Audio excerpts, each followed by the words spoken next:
So today we are going to be reacting to his story. Um, Everybody's been telling me to react to it. I don't know how it's so good.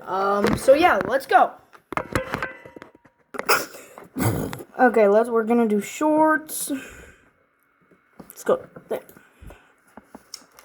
I walked into the school gym with a plastic gun and fake blood.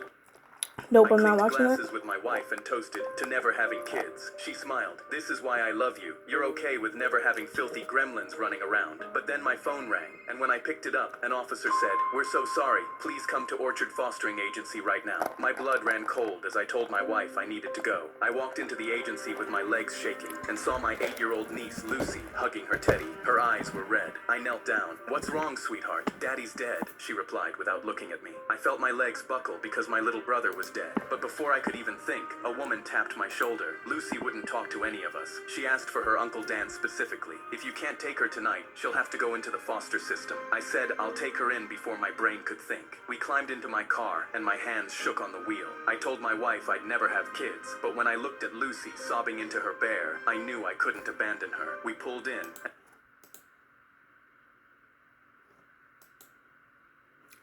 Yo, that's so sad. And I walked inside with a lump in my throat. My wife saw Lucy and immediately sneered.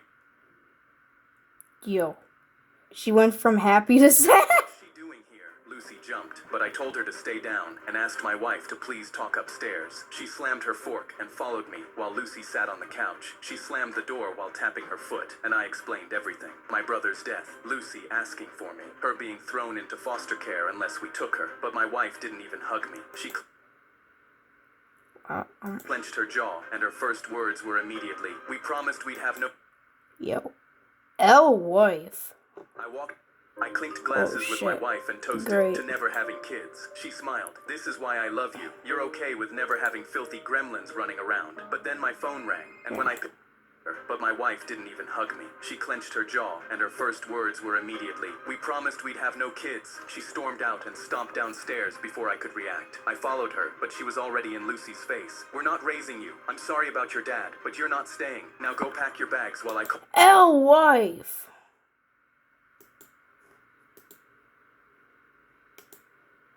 The foster agency. My face dropped in horror because she'd already grabbed her phone, and Lucy actually stood up. She grabbed her bear and walked towards the door like she was going to leave, and that's when I called out, "No, Lucy's staying." My wife put her phone down and turned to me. "No, she should stop being selfish and putting this mess on us. It's not our fault she got unlucky with her dad." Lucy said quietly, "It's okay." L L L L L L L. "I'll just leave," but I shook my head and got in my wife's face. "That's my brother you're talking about, and Lucy's staying." I stomped my foot, and my wife stepped back. "Okay, then choose, me or that stupid girl." I looked at Lucy. Easy then choice. at my wife. "Easiest decision I've ever made. You just showed me your true colors. Get out of my house." WWW. Before storming out and slamming my door. Lucy was still crying as I dropped down and hugged her. "Uncle Dan's got you, sweetheart. You're staying. We're gonna help each other get through this." We sobbed into each other's arms. I never saw my wife again, but 10 years later, I sat at Lucy's graduation, holding her bear and watching her get her diploma as she smiled at me. She's still my niece, but she's also my daughter too. W. I clinked glasses with my wife and Now I'm gonna heart that one. with my wife and I love that place. I opened the trivia game during my flight and typed my name in as Aaron Baum because my dad was from Thailand and Baum was my surname. But when a flight attendant walked by and saw You're actually such a dumbass for writing bomb. Oh my god.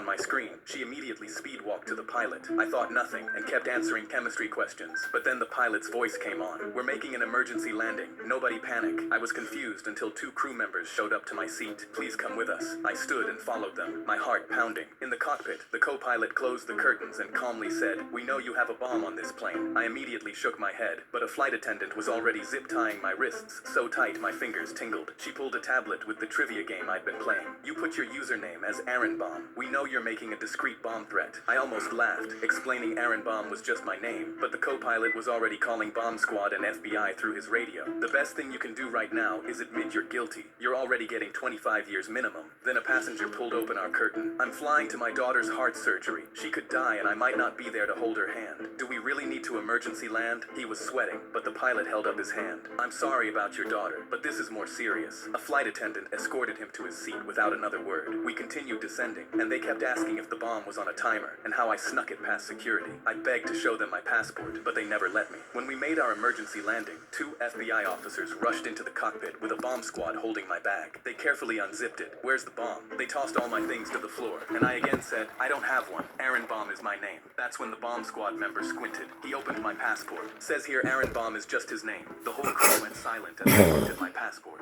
Aaron Bomb. The flight attendant turned to me. We're sorry, Mr. Bomb. We can offer you a $15 meal voucher for the misunderstanding. I opened the trip. $15 is crazy. As Aaron.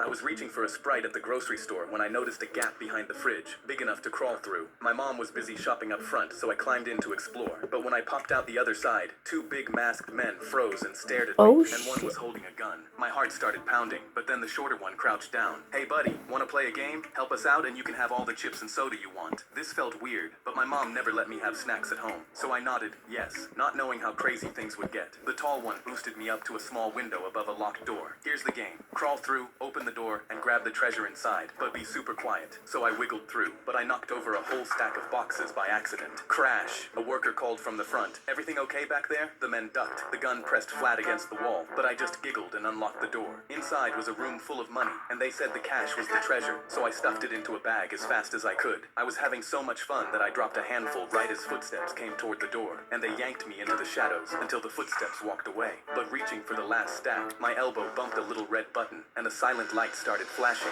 The men's faces went white, and the tall one shoved the heavy bag into my arms. Quick! You got the treasure! Now run it to the white van outside, fast! If anyone asks, your dad's waiting for you. So I hugged the bag tight and ran, the chips and soda motivating me to go faster. I ran out the front doors, but the parking lot was full of police cars with their lights spinning. I walked past them toward the white van, hugging my treasure, but a cop stepped in front of me. Whoa, where you headed, buddy? I grinned up at him. I'm bringing the treasure to the van.